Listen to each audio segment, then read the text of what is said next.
Você vai ver que a música é muito importante no reino de Deus. Você olha principalmente no Antigo Testamento, os profetas, eles tinham o hábito de, antes de iniciar uma profecia, antes de começarem a profetizar, eles sempre solicitavam a presença de um músico, um tangedor. Então o tangedor, o músico, iniciava ali, né, o toque do instrumento, e nisso o profeta iniciava as profecias, porque a música tem o poder de trazer a manifestação do Espírito de Deus. Isso é muito sério. Eu sei que a gente gosta de consumir música, e eu quero um dia poder falar disso de forma mais profunda, mas eu já quero dar uma pincelada aqui. Toda música invoca um Espírito. É por isso que na liturgia de um culto nós iniciamos cantando, porque a música tem poder de atrair, de invocar um Espírito. Você vai ver, por exemplo, alguém que vai, espero que você não vá, mas alguém que vai em um terreiro de umbanda, quimbanda, candomblé, essas paradas aí, você vai ver que lá também, antes do Espírito, antes da entidade descer, tem que tocar uma musiquinha, porque senão não vem.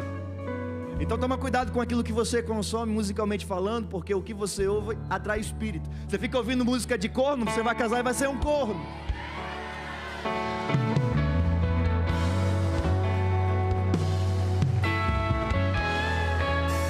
O cara fica ouvindo música de bebê e não sei o que, quando vê tá lá rendido as bebidas, porque o que ele está ouvindo está invocando o Espírito vai atuar na vida.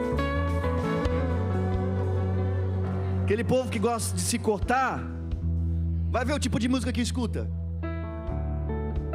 A música traz Espírito, então cuidado com o que você escuta, amém? Apocalipse 3:22 diz: quem tem ouvidos ouça o que o Espírito diz às igrejas. Biblicamente falando, o Espírito Santo, ele precisa falar às igrejas. Eu não sei se você já percebeu, este é um lugar onde o Espírito de Deus fala, amém? E o Espírito Santo, por mais que ele seja doce, maravilhoso, ele fala a verdade, porque ele é o Espírito da verdade. Então ele não faz rodeio para falar as coisas, ok? Inclusive isso que foi dito agora sobre a música, foi o Espírito Santo que falou para alguém, amém? Porque não estava no script, não estava no roteiro. O Espírito Santo quis alertar alguém, cuidado com as suas músicas.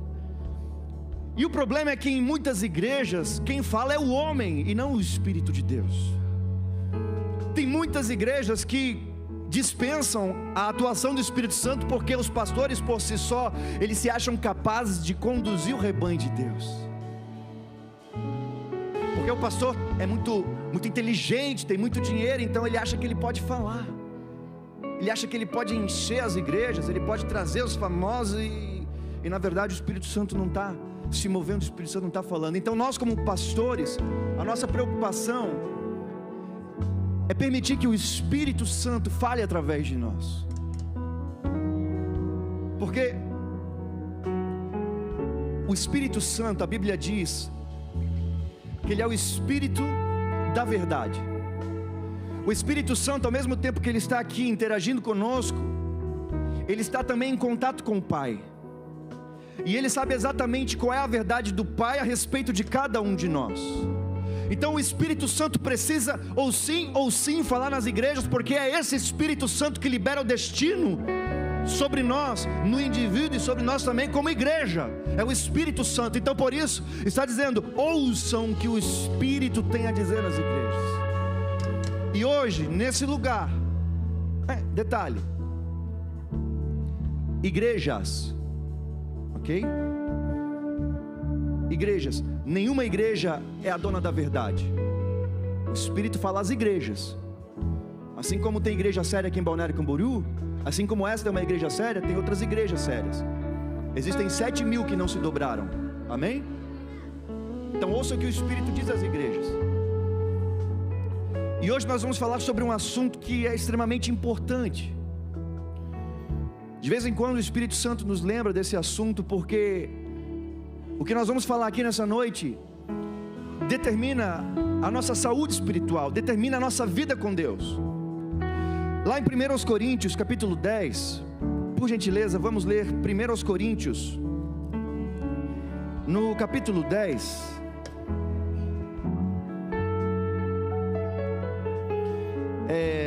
versículo 12, 1 Coríntios capítulo 10, versículo 12.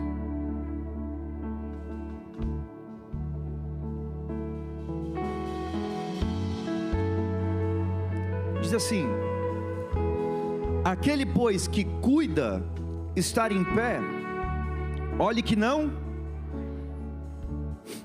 13. Não veio sobre vós tentação, senão humana, mas fiel é Deus, que não vos deixará tentar acima do que podeis, antes com a tentação dará também um escape, para que a possais suportar. Querido, aqui a Bíblia está nos trazendo um alerta. Está dizendo: aquele que julga estar em pé, cuide que não caia. Porque quando se trata de vida com Deus, quando se trata de caminhar com Deus, é possível cair. Não precisa levantar a mão, mas eu acredito que todos aqui, em um determinado momento da nossa vida com Deus, já caímos. Só que existem duas coisas dentro desse assunto: existe o cair e existe o tropeçar. Na nossa vida com Deus, a gente pode viver essas duas questões. A gente pode tanto cair, como pode também tropeçar. São coisas diferentes. O cristão, o filho de Deus, ele evita ao máximo as quedas. O cristão, quando se trata de pecado, não é que ele programou pecar, não é que ele elaborou um plano, ele arquitetou todo um cenário para cometer o pecado. O pecado que a gente comete, a expectativa, pelo menos, é que a gente esteja vivendo a nossa vida naturalmente, buscando a Deus, orando, fazendo devocional, jejuando, lendo a palavra, estando em comunhão, vivendo a nossa vida, caminhando com Deus. E num determinado momento, a gente tropeça. Perceba que no meio do caminho, tropeçar não foi algo programado, foi um acidente, foi um escorregão. Eu não caí, eu apenas dei uma desequilibrada, mas eu continuo seguindo. Amém? Eu continuo seguindo com Deus, eu continuo caminhando na minha jornada com Jesus.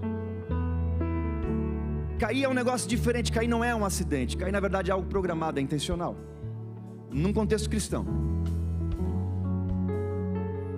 Tem gente que ela elabora todo um plano, sabe? Tem gente que gosta de viver no limite. No limite, ela quer saber até onde ela pode ir. E ela vai, ela fica tentando, ela fica experimentando, ela fica naquele limite, vislumbrando o pecado. Ela fica olhando e admirando, e ela está ali na beira do penhasco do pecado. Está na beira, está na pontinha. E ela está ali, vai, não vai, está naquele negócio. Ela começa a pensar, e ela começa a programar, começa a planejar. Ela está ali brincando, e de repente caiu. Se você vive brincando na beira do penhasco do pecado, não se atreva a dizer que cair foi um acidente. Você sabia do risco, e mesmo assim você quis brincar com o pecado. Você quis ficar ali na pontinha. Então se você cai, não diga que foi risco. Foi intencional, foi programado. Então existe diferença entre tropeçar e cair. Tropeçar é um acidente, não está programado. Cair é intencional. Só que, ao mesmo tempo que a Bíblia diz, aos que estão em pé, cuide que não caiam, nós precisamos entender que a queda na vida do cristão não ocorre da noite para o dia. A queda, quando eu estou falando de queda, cair, é aquele negócio, é aquele cenário onde a pessoa se enfia no pecado, é cair mesmo, sabe? É meio que desigrejar, a pessoa enfia o pé na jaca mesmo. E para que isso não aconteça, nós precisamos entender o que a Bíblia nos ensina. Amém, gente? Olha só, eu quero ler com vocês um texto, e a gente vai trabalhar bastante em cima desse texto, lá de 2 Samuel, capítulo 11, versículo 1.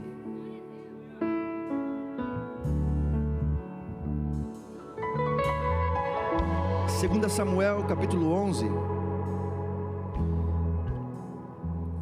versículo 1, diz assim: e aconteceu que, tendo decorrido 1 ano, no tempo em que os reis saem à guerra, enviou Davi a Joabe e com ele os seus servos e a todo Israel, e eles destruíram os filhos de Amon e cercaram a Rabá.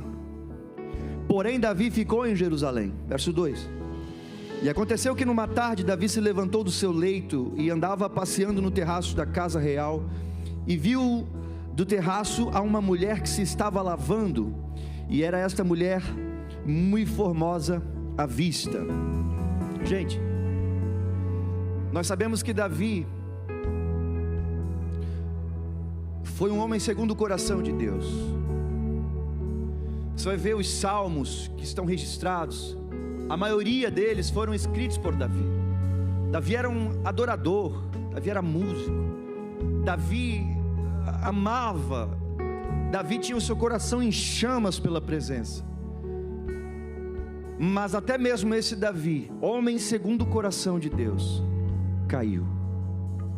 E a vida, a trajetória dele nos mostra situações às quais nós devemos estar atentos para que não venhamos cair assim como ele caiu.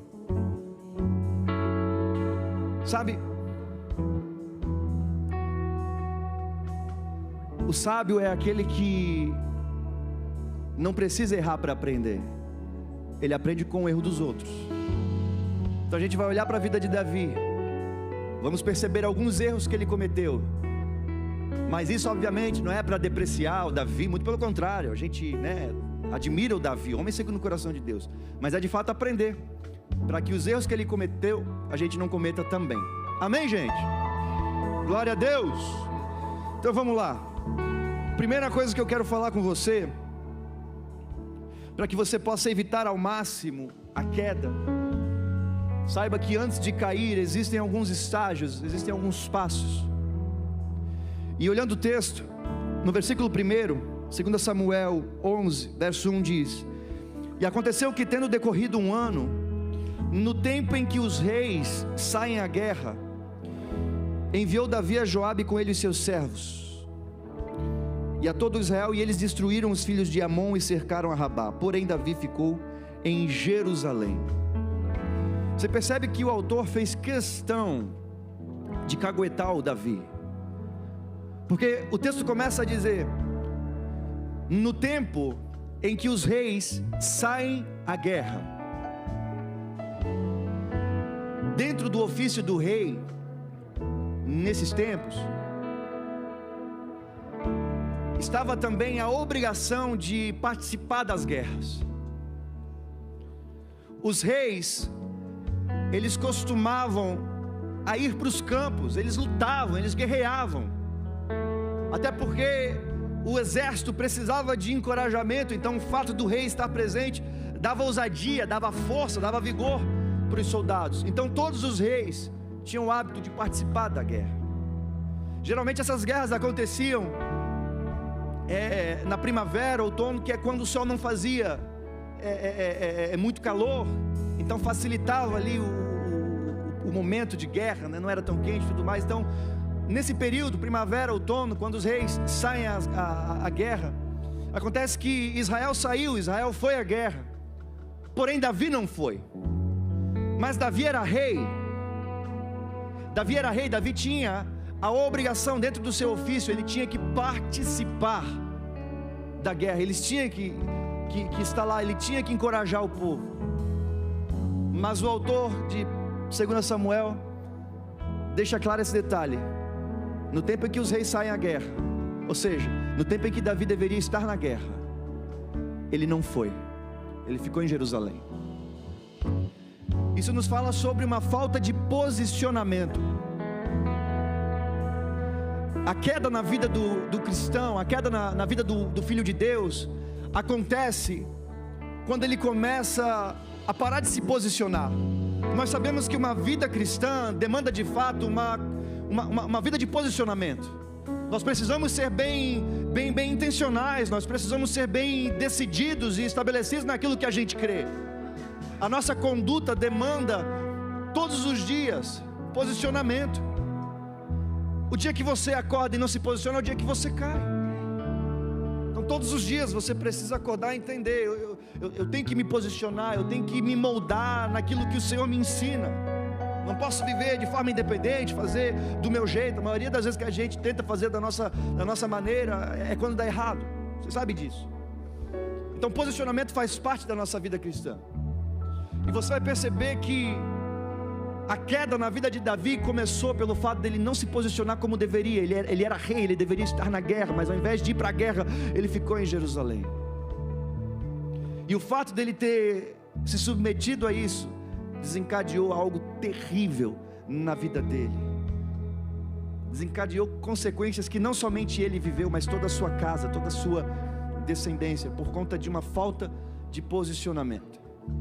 Quando nós paramos de nos posicionar, nós paramos de nos envolver com aquilo que Deus está fazendo. Sabe, eu sempre recomendo, uma das formas de você se firmar na igreja e consequentemente se firmar em uma vida cristã, é você se envolver. Não funciona, não é muito saudável ser um crente de banco. Você fica, é comprovado, você cria raízes, você se estabelece em uma igreja, e consequentemente isso vai refletir na sua vida com Deus, a partir do momento que você faz amizades dentro da igreja. Por isso que a gente incentiva que vocês se conheçam além do culto. E um dos fatores que faz com que a pessoa se fixe é ela servir, ela se envolver. Por isso que você vê pessoas servindo, por isso que você vê pessoas se voluntariando, porque enquanto elas estão envolvidas no que Deus está fazendo, consequentemente elas se envolvem com Deus. Pode ser uma atividade simples, desde o arrumar as cadeiras, segurar uma placa, limpar um banheiro, mas se você está envolvido naquilo que Deus está fazendo, consequentemente você acaba se envolvendo com Ele. Todos os dias nós precisamos nos posicionar. Todos os dias nós precisamos olhar para a Bíblia e entender que ela nos dá um padrão. Ela nos ensina como nós devemos nos portar. Amém, amados? Isso é muito sério, porque quando nós não nos posicionamos, nós ficamos vulneráveis. Sabe, tem um texto que eu amo muito quando fala sobre posicionamento, lá de Josué capítulo 1. Se você puder, anote, acompanhe comigo. Lá em Josué capítulo 1,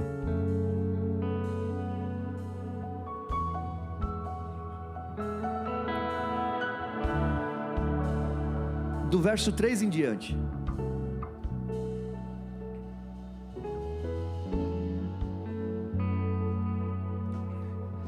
Todo lugar que pisar a planta do vosso pé, vos tenho dado, como eu disse a Moisés, desde o deserto e do Líbano até o grande rio, o rio Eufrates, toda a terra dos heteus e até o grande mar para o poente do Sol, será o vosso termo. Ninguém te poderá resistir todos os dias da tua vida. Como fui com Moisés, assim serei contigo. Não te deixarei, nem te desampararei. Olha só, nós aprendemos que Josué ele foi o sucessor de Moisés.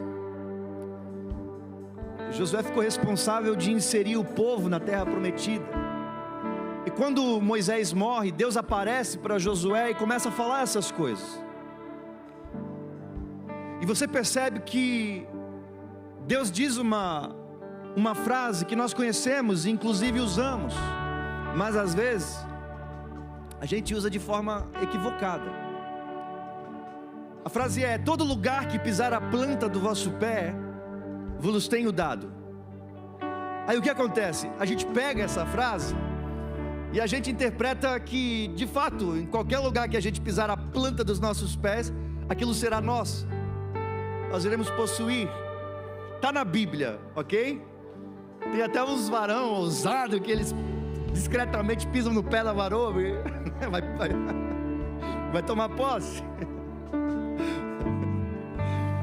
E aí é normal, a gente anda na rua, aí vê um carrão, vai lá na roda do carro, pisa no carro, vai ser, né? Onde eu pisar a planta dos meus pés será meu. Aí você passa na frente de um condomínio, uma casa, você vai lá, pisa no muro, né? Vai ser meu. Porque a gente se firma muito nesse verso, né? Onde pisar a planta dos nossos pés, ali será seu. Só que não é bem assim. Está no texto. Não é todo lugar, de fato, que eu pisar a planta dos meus pés que será meu. Será meu se eu pisar onde o Senhor determinou que eu pise. Ok? Ó, vamos ler juntos. 1 Samuel, Josué capítulo 1, versículo 3. Olha Deus falando: todo lugar que pisar a planta do vosso pé, vos tenho dado, como eu disse a Moisés. Só que perceba que agora Deus vai começar a marcar o território.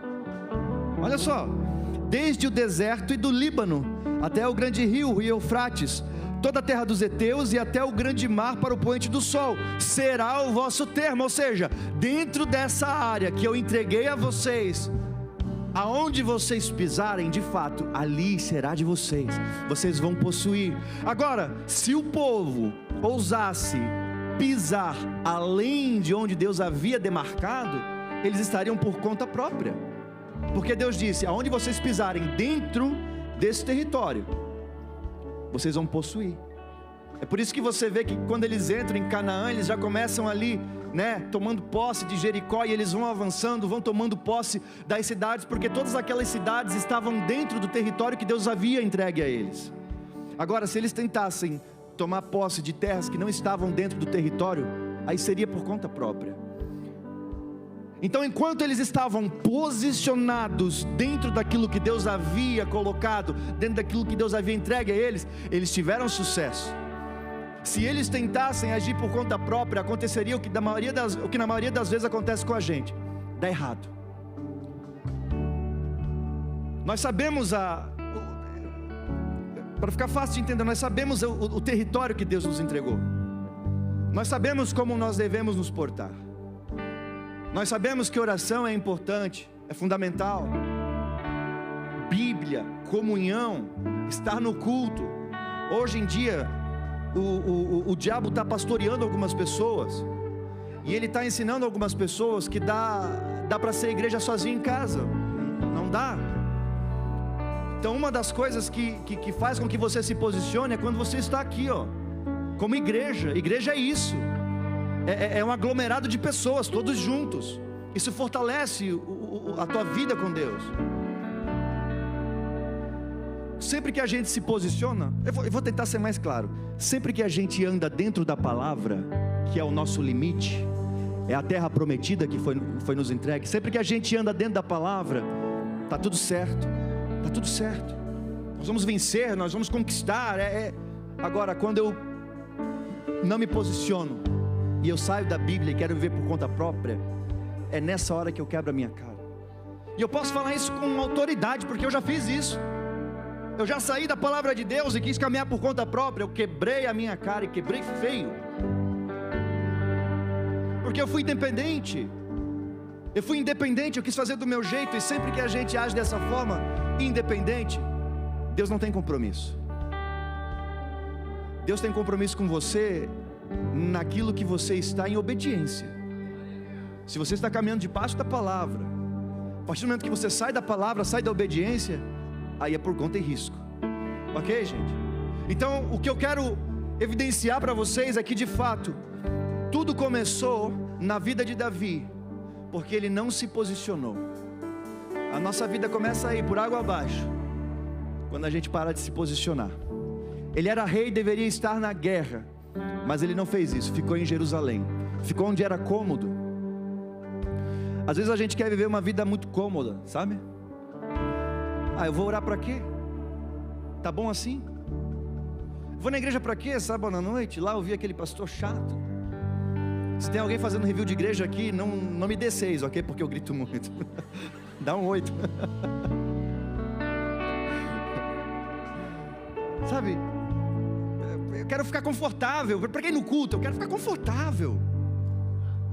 E aí nem percebe que nesse conforto ele está se distanciando de Deus. Amém, gente? Então olha só, deixa eu abrir aqui de novo. Vamos permanecer lá em 2 Samuel, capítulo 11. Agora, olha o versículo 2. Capítulo 11, versículo 2. E aconteceu que numa tarde Davi se levantou do seu leito e andava passeando no terraço. Onde que o povo estava? Na guerra. Onde que o rei tinha que estar? E onde que ele estava? No palácio. Detalhe, olha a cena. Numa tarde se levantou de sua cama, ou seja, dormiu até dizer chega.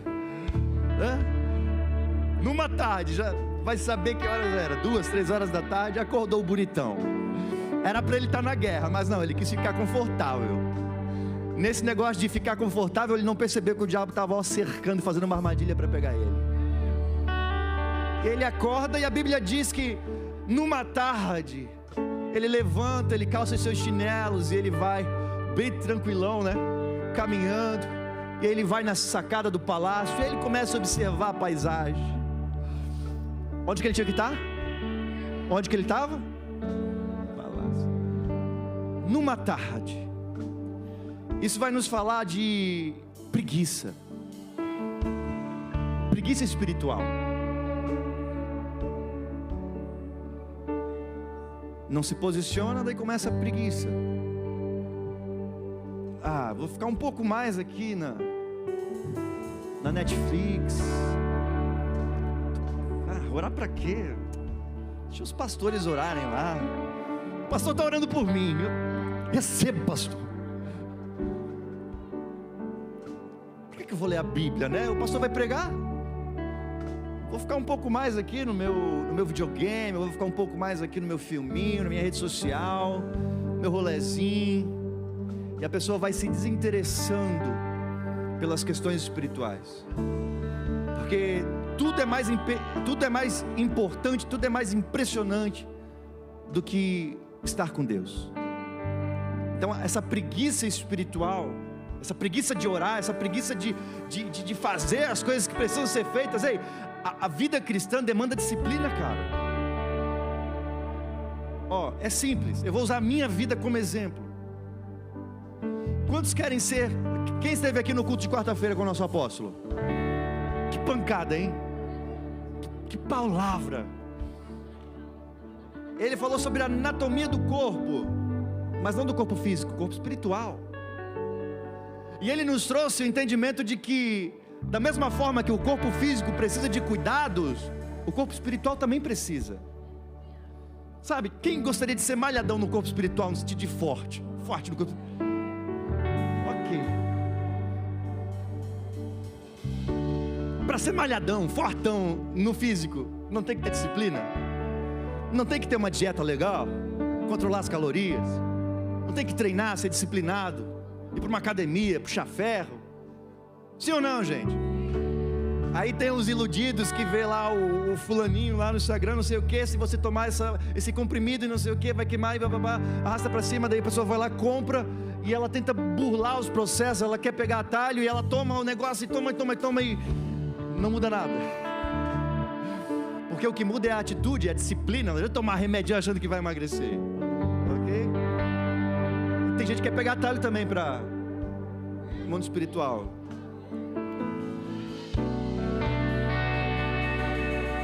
O cara que quer ter um físico, né?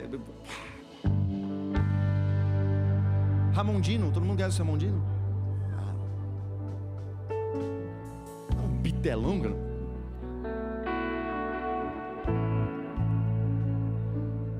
Aquilo ali é resultado de disciplina. Tem um suquinho também. Mas mesmo assim, demanda disciplina.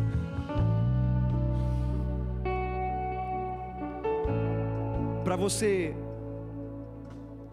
chegar em um resultado, em um nível espiritual interessante para você, da mesma forma você vai ter que ser disciplinado. Você vai ter que entender que cada vez que você se submete às disciplinas espirituais, você está treinando o seu corpo espiritual. Cada vez que você ora, por exemplo, é como se você estivesse tomando banho. Então o seu corpo espiritual já não está mais fedorento. A Bíblia diz, né, lavados pela palavra de Deus. Você está lá lendo a palavra no devocional, aquilo está te limpando, está tirando toda a sujeira, todo o mau cheiro. O corpo espiritual, ele precisa de cuidados. Não dá para a gente ser preguiçoso espiritual e querer ter resultados de um atleta espiritual. A gente vive como um obeso, no conforto, não ora, e quer ter um corpo espiritual. Tem que fazer por onde?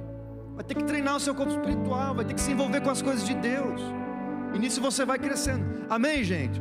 Eu sei que é um exemplo básico, mas é para entender.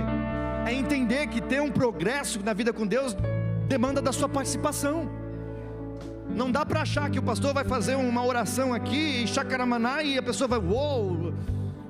Você vai ter que orar na sua casa, você vai ter que orar lá, você vai ter que ler a Bíblia na sua casa, você vai ter que separar um tempo para estar com Deus, e nisso você vai crescendo. Não pode ter preguiça, amém, gente? Meu primeiro professor, ele me ensinou uma frase que eu carrego comigo e eu nunca vou abandonar. Era simples: não pode ter preguiça. Vamos correr? Não pode ter preguiça. Vamos fazer tal coisa? Não pode ter preguiça. Então você quer crescer espiritualmente? Não pode ter preguiça. Amém?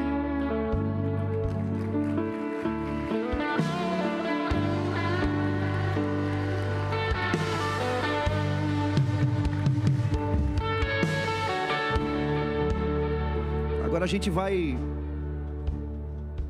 mais a fundo aqui. No capítulo seguinte de 2 Samuel, capítulo 12, 2 Samuel capítulo 12, vamos ler a partir do versículo 1, versículo 1. Diz assim: E o Senhor enviou Natã a Davi, e apresentando-se ele a Davi, disse-lhe: Havia numa cidade 2 homens, um rico e outro pobre. O rico possuía muitíssimas ovelhas e vacas, mas o pobre não tinha coisa nenhuma, senão uma pequena cordeira que comprara e criara. E ela tinha crescido com ele e com seus filhos. Do seu bocado comia e do seu copo bebia e dormia em seu regaço, e a tinha como filha. E vindo um viajante ao homem rico, deixou este de tomar das suas ovelhas e das suas vacas para assar para o viajante que viera a ele. E tomou a cordeira do homem pobre e a preparou para o homem que viera a ele. Então o furor de Davi se acendeu em grande maneira contra aquele homem, e disse a Natã: Vive o Senhor, que digno de morte é o homem que fez isso. E pela cordeira tornará a dar o quadruplicado, porque fez tal coisa, e porque não se compadeceu. Então disse Natã a Davi: Tu és este homem.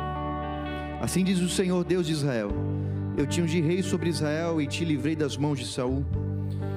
E aí continua, né? O que acontece, gente? O profeta Natã teve que repreender Davi, porque Davi se enfiou num problema tão grande, que isso prejudicou a vida dele, a casa dele e as gerações dele. Uma das coisas que eu gosto de falar bastante, eu dou muita ênfase nisso, é que as nossas ações, nossos atos são geracionais. Nós precisamos viver com a consciência de que o que nós fazemos aqui geram consequências, boas e ruins. Só que essas consequências não se limitam somente a nós. Seus filhos, seus netos, seus bisnetos vão comer das consequências que você deixar, sejam boas ou sejam ruins. A atitude de Davi levou ele para um lamaçal e gerou problemas para toda uma geração. Davi, como rei, naquela época, varão, presta atenção, naquela época, Davi podia ter a mulher que ele quisesse de todo o reino de Israel. Ele era rei, ele tinha permissão para isso. Inclusive era sonho de toda mulher de Israel que Davi, que o rei escolhesse, né? ela para ser mulher. Mas Davi, pelo fato de não ter ido à guerra, ele ficou no palácio. E numa tarde ele se levanta e ele vai na sacada. E quando ele vai na sacada, ele olha e vê uma mulher tomando banho. Essa mulher tinha nome, Betseba. E essa mulher tinha marido, Urias. Davi se interessou na mulher casada. Ele podia ter qualquer mulher do reinado que fosse solteira. Ele escolheu, ele olhou uma mulher casada e ele teve interesse. O que ele fez? Ele arquitetou um plano para matar o marido dela, para abrir caminho para ele. Intencionalmente ele mandou pegar Urias, que era marido de Betseba, mandou colocar ele no campo de batalha e exigiu que ele ficasse em uma das linhas de frente. Quando a gente sabe, né? A gente nunca participou de uma guerra, mas pelo menos a gente vê filmes, né? Geralmente os que estão ali na linha de frente são os primeiros a morrer, eles são os que recebem aquele impacto. E aconteceu isso. Urias foi colocado na frente, na linha de frente, e ele morreu. Tudo programado, lembrando, quando você cai é programado. Davi estava programando tudo.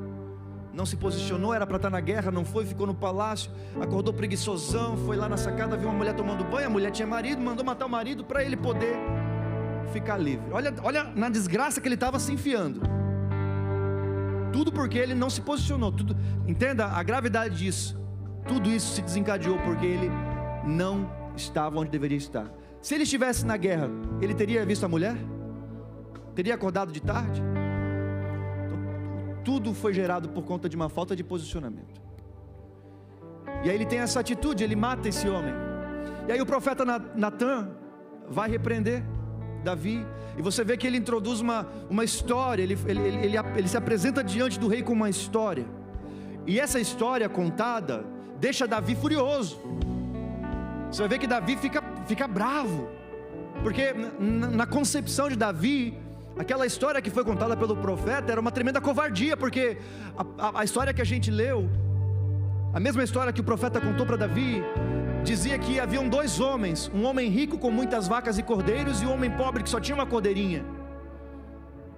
Esse homem rico recebe um viajante, e na proposta de servir o viajante, ao invés dele pegar das suas muitas vacas, dos seus muitos cordeiros, ele vai naquele homem que só tinha uma cordeirinha. Detalhe, era como se fosse pet.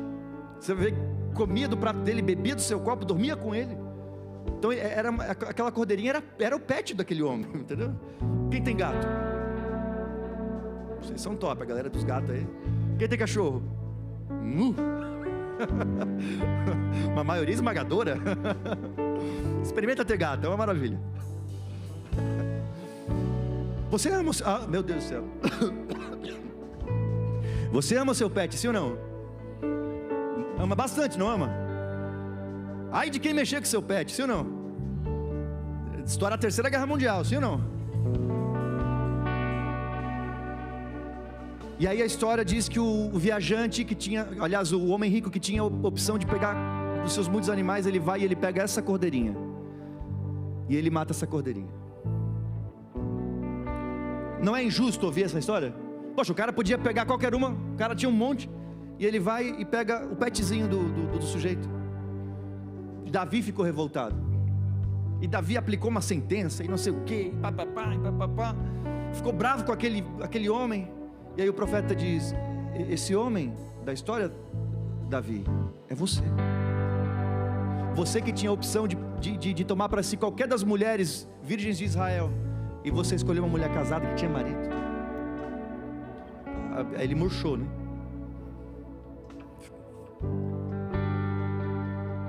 O profeta foi repreender ele. Depois dessa repreensão, depois de se submeter a esse estado espiritual, ele escreve um salmo, um dos salmos mais lindos que a gente conhece, Salmo 51. Após ser repreendido, após cair em um genuíno arrependimento, ele escreve um salmo, Salmo 51. Vamos ler a partir do 10. Salmo 51. Olha só.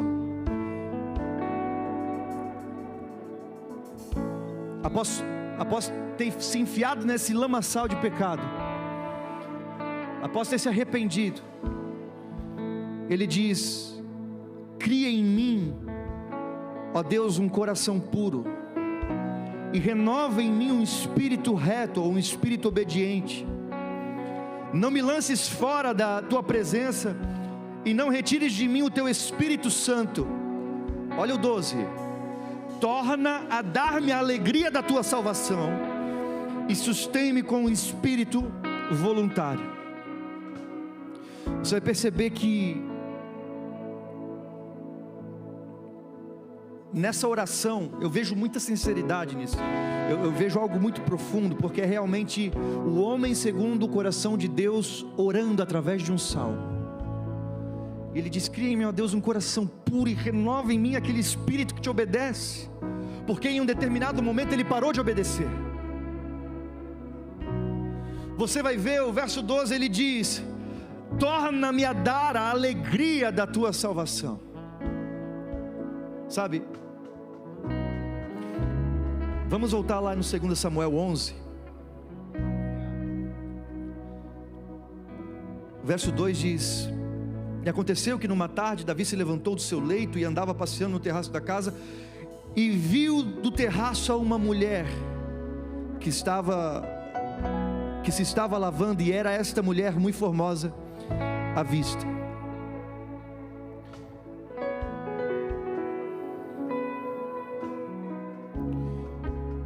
Salmo 63.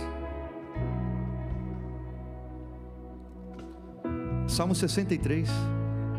Esse salmo é tremendo. Tem uma música que está no forno com esse salmo.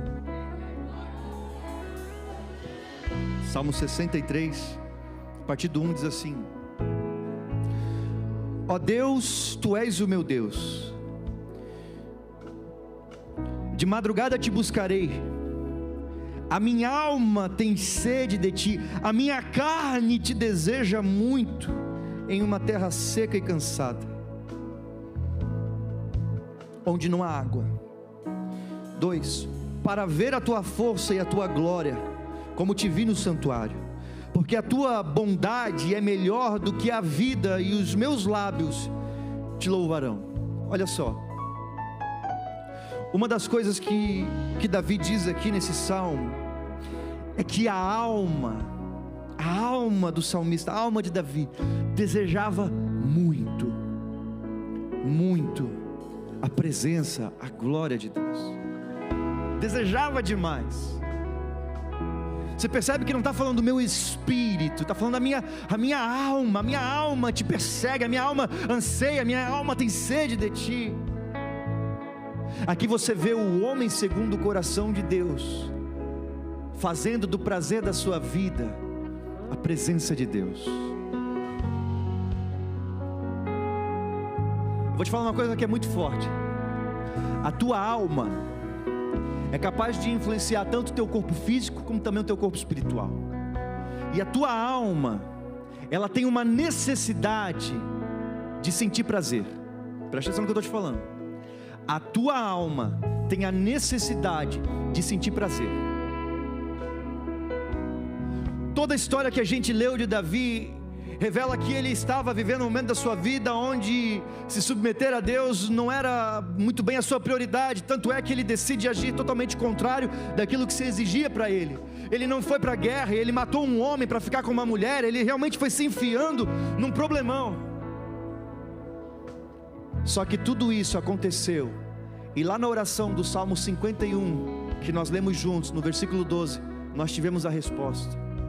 Ele disse assim: Senhor, devolve-me a alegria da tua salvação. Em outras palavras, faz com que eu tenha alegria de novo na tua presença. Por alguma razão, Deus deixou de ser a alegria de Davi. Por alguma razão ele perdeu o prazer em Deus. Por isso que ele ora, naquela oração de arrependimento, ele diz: cria em mim um coração puro, renova em minha vida um espírito obediente, devolve-me a alegria da tua presença, porque em algum momento ele perdeu isso. Só que lembra, a tua alma precisa de prazer. Se você não der prazer à sua alma com a presença de Deus, se você não der Deus para a sua alma, Você vai fazer o que Davi fez. Você vai para as sacadas da vida, para as varandas, e você fica olhando algo que te dê prazer. É nessa hora que você troca o prazer pela presença de Deus, pelo prazer do pecado.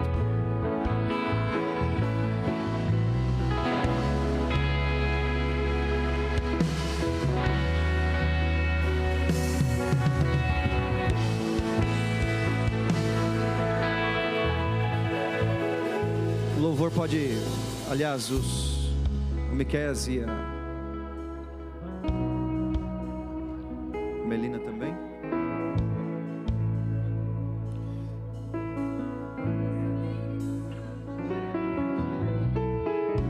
Você percebe que Davi caiu, cara, e a queda dele foi muito feia. Você consegue ver o quão fundo ele foi no pecado, e ele deixou um rastro, ele deixou pegadas, para que com os erros dele a gente aprenda e não cometa os mesmos erros. Tudo começou com a falta de posicionamento, ok? Era para estar na guerra, não foi para a guerra. Depois expressou ali uma preguiça. Uma tarde ele se levantou. Quantos de nós vivemos muitas das vezes essa preguiça espiritual, relaxados espiritualmente? Nisso a gente está se afundando e não está percebendo. E aí chega um momento em que esse é o ponto crucial, quando Deus deixa de ser o prazer da sua vida. Quando você faz com que Deus não seja mais o seu prazer, saiba de uma coisa: você precisa de prazer. Sim ou sim, você precisa de prazer. É quando você vai buscar prazer em outras coisas. É quando você vai buscar prazer na bebida. É quando você vai buscar prazer na fornicação. Fornicação é o sexo antes do casamento. Casamento é um ato, o sexo é um ato reservado para o casamento. O que você faz fora do casamento é pecado. Inclusive, você não leva a sério, mas isso vai interferir diretamente quando você casar, porque pecados sexuais se colhem no casamento. Todas as relações que você tem hoje fora da aliança do casamento, quando você casar, essa colheita vai toda para o teu casamento. Então ore a Deus para Ele te ajudar a amenizar isso, porque vai dar uma balançada. Isso eu falo porque eu sei, eu vejo e eu acompanho pessoas. Por isso, uma das coisas mais lindas que tem é um jovem que consegue se preservar e chegar no casamento dessa forma. O que ele colhe é algo que eu não vou experimentar, porque eu não casei virgem. Eu não experimentei e nunca vou experimentar o que alguém experimenta por se casar virgem.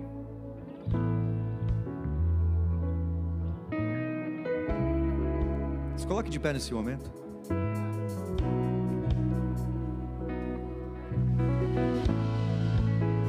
Essa é uma noite onde nós temos o exemplo de um homem, de atitudes que ele teve que o conduziu à queda. E hoje nós precisamos ajustar as nossas vidas de um modo onde venhamos nos posicionar, onde venhamos realmente decidir de uma vez por todas caminhar com Deus, parar de brincar com o Evangelho, realmente viver uma aliança de fidelidade com Jesus, se posicionar na fé, assumir que é cristão, apagar aqueles contatos antigos, mudar sua rede social, assumir, se posicionar como filho de Deus.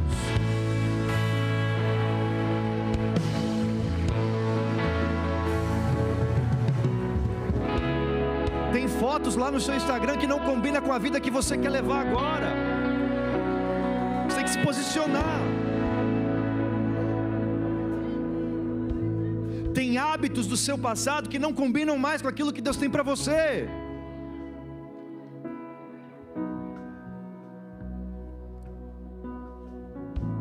Eu vou orar, eu vou pedir para que o Espírito Santo nos dê como se fosse uma injeção de ânimo, sabe?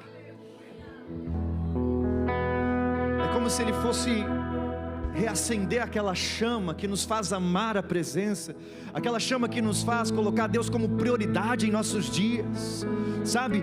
Não ter preguiça de orar, não ter preguiça de ler a Bíblia, não ter preguiça de acordar de madrugada se Ele te chamar, é estar sempre disposto a ter uma vida com Ele, e viver de um modo onde Ele venha ser o número 1 da sua vida, ter Ele como o seu principal prazer, a sua principal alegria, sabe? Você chega num nível cristão interessante a partir do momento que você perde tudo, mas se você está com Ele, é o que importa. Eu estou sem carro, mas eu tenho Jesus, estou feliz. Eu não tenho um PS5, mas eu tenho Jesus, eu estou feliz. Eu não tenho a casa dos meus sonhos, mas eu estou com Jesus, então eu estou feliz, eu estou satisfeito, porque Jesus precisa ser suficiente para você.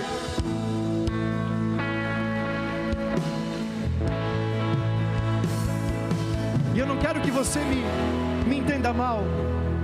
Eu não estou dizendo que para viver com Jesus você não vai ter um PS5. Eu não estou dizendo que para viver com Jesus você não vai ter um carro legal. Nada disso. O que eu estou querendo te dizer é que isso não pode ser a prioridade da sua vida. O seu prazer, a sua alegria não pode estar nisso. O seu prazer precisa ser a presença. A presença. A presença. Feche seus olhos nesse momento, com seus olhos fechados. Eu gostaria que você abrisse o seu coração e fosse sincero diante de Deus. Enquanto nós adoramos, permita que o Espírito Santo ministre a sua vida. Ele vai trazer situações que você precisa abandonar. Ele vai mostrar o que você precisa fazer a partir de agora.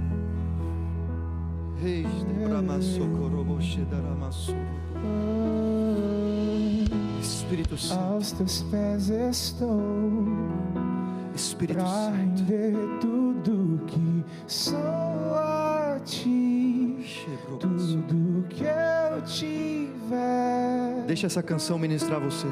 Receba aqui, Senhor, o meu perfume, minhas lágrimas que vão cair. Basta um olhar no seu